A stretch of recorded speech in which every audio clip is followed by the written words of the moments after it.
Međimurska popevka glazbeni je biser sjeverne Hrvatske koji nadilazi granice. Dremlje mi se dremlje, kaj i ljubav se ne trži, samo su neki od evergreena koji su se izveli u Beču, u Zlatnoj dvorani.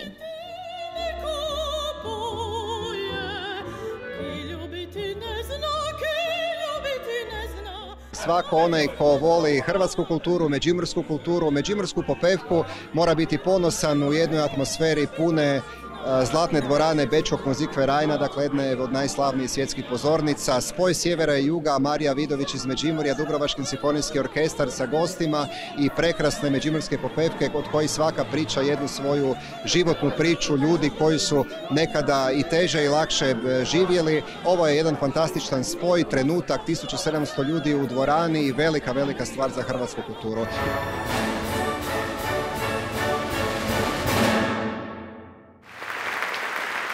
Svakom umjetniku je velika čast nastupiti u Bečkom Musikvereinu u Zlatnoj dvorani, a onda možete misliti kako se ja osjećam jer dolazim sa svojim programom, dolazim sa tradicionalnim međimurskim popevkama i repertoarom koji je za mene skladan. Ja sam zajedno sa skladateljem u tome sudjelovala od samih početaka.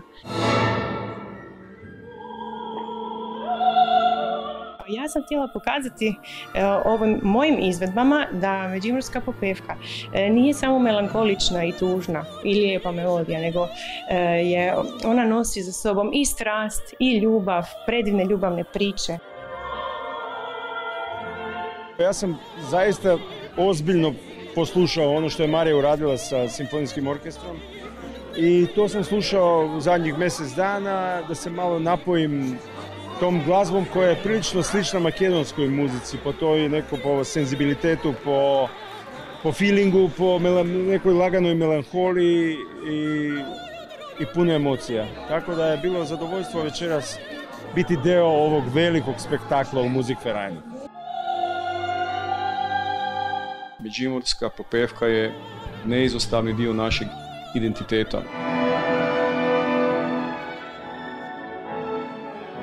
Zato jest ona UNESCO baština, jer kada je bio postupak zaštite pri UNESCO, jedan od osnovnih uvjeta je bio da ta pjesma živi u narodu i da se razvija. Ona živi iz dana u dan i evo, ovo je danas jedna od njezinih varijacija.